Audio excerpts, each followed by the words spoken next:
नमस्कार मंडळी, मी योगराज पंचाळ. गावाकडल्या गोष्टी खरं तर शेअर करत असताना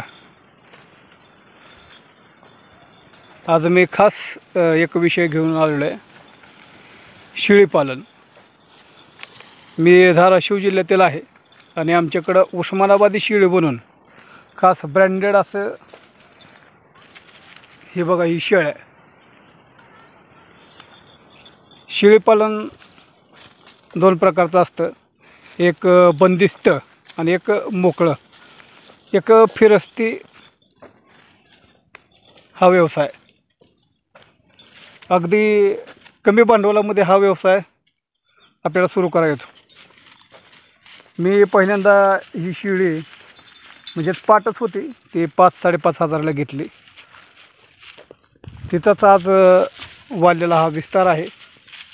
एका शेळीपासून 7 ते 8 2 बोकडं आणि पाटी असा मोठा गोतवाळा या शेळीचा झालेला आहे. मी अनेक छंद जोपासतो, त्यापैकीच हा शेळीपालनाचा एक छंद. लॉकडाऊनच्या काळात नेमकं काय करायचं आणि घरात बसून करमना म्हणून हा निवडलेला व्यवसाय. 5.5 हजाराला एक शेळी घेतली होती, त्या शेळीचाच आज हे झालेला विस्तार. खरं तर शेळ्या पालनामुळे कुठंतरी आपण निसर्गाच्या सान्निध्यात राहतो. आज अनेक कामं असतात, परंतु वेळ काढून 1-2 तास समजा जर आपल्याला वेळ असेल तर निसर्गाच्या सान्निध्यात आपलं शेळ्या सोडायच्या, आपलं मस्त इकडं संचार करायला यायचं. मित्रांनो, फावल्या वेळामध्ये हा व्यवसाय आपण करू शकतो. 4 पैसे देणारा हा व्यवसाय आहे, कमी भांडवलामध्ये आहे. आपण हा व्यवसाय नक्कीच करा. फावल्या वेळामधलं चांगलं उत्पन्न देणारा हा व्यवसाय आहे. कडुलिंबाचाही पाला या शेळ्या खातात.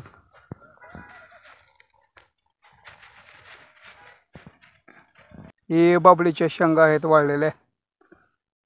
शेळ्याचं खास खाद्य म्हणलं तर हा शेंगा, अगदी आवडीनं शेंगा खातात. हिरवा चारा, कोरडा चारा या शेळ्यांना चालतो. आमच्या शेळीचं वैशिष्ट्य म्हणजे हर एक प्रकारच्या झाड्या पाला खाणारी शेळी आहे.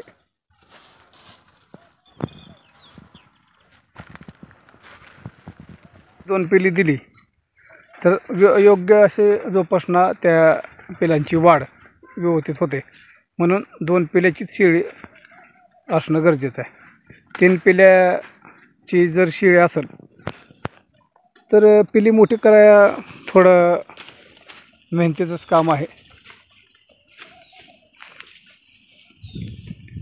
एक पिलू साधारणतः मोठं व्हायला 7 ते 8 महिने लागतात. जर बोकड असेल तर 7-8 महिन्यामध्ये चांगलं 10-15 किलोचं होतं. एक बोकडाची किंमत साधारणतः 10च्या पुढीच राहते, 10 हजाराच्या पुढी. आणि चांगलं वजनदार असेल तर 10-15 हजारपर्यंत त्या बोकडाची विक्री होते. मित्रांनो, फावल्या वेळामध्ये आपण हा व्यवसाय करू शकतो.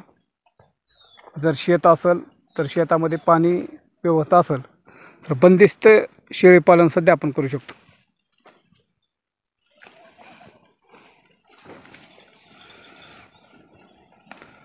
मोकळा संचार करणाऱ्या शेळ्या असं चमकदार असतात आणि बंदिस्तामध्ये थोडं फरक आहे. बंदिस्त शेळ्याच्या अंगावर थोडं तेज कमी राहतं.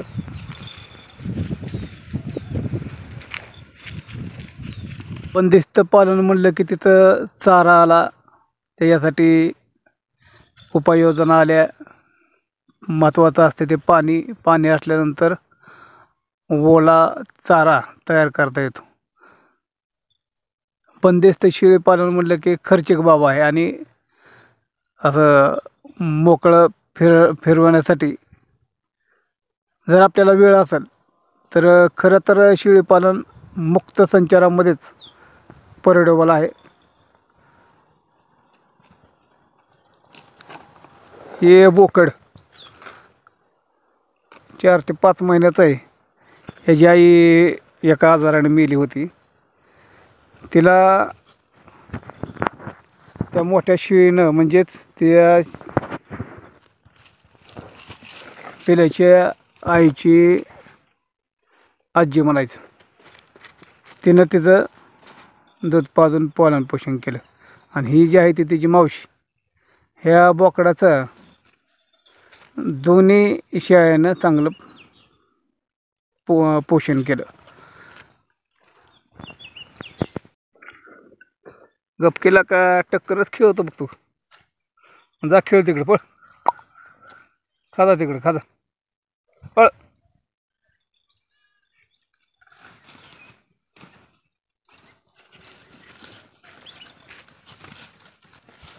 पोट भरलं की हे का हे असं खेटायचं. लय मयाळू प्राणी. त्याचं पोट भरलं का असं जवळ येतं, अंगाला खेटणार, टक्कर खेळणार. टक्कर बघा आहे का तेव्हा. लय लाडाला येतं. जा खाजा तिकडे, पळ पळ.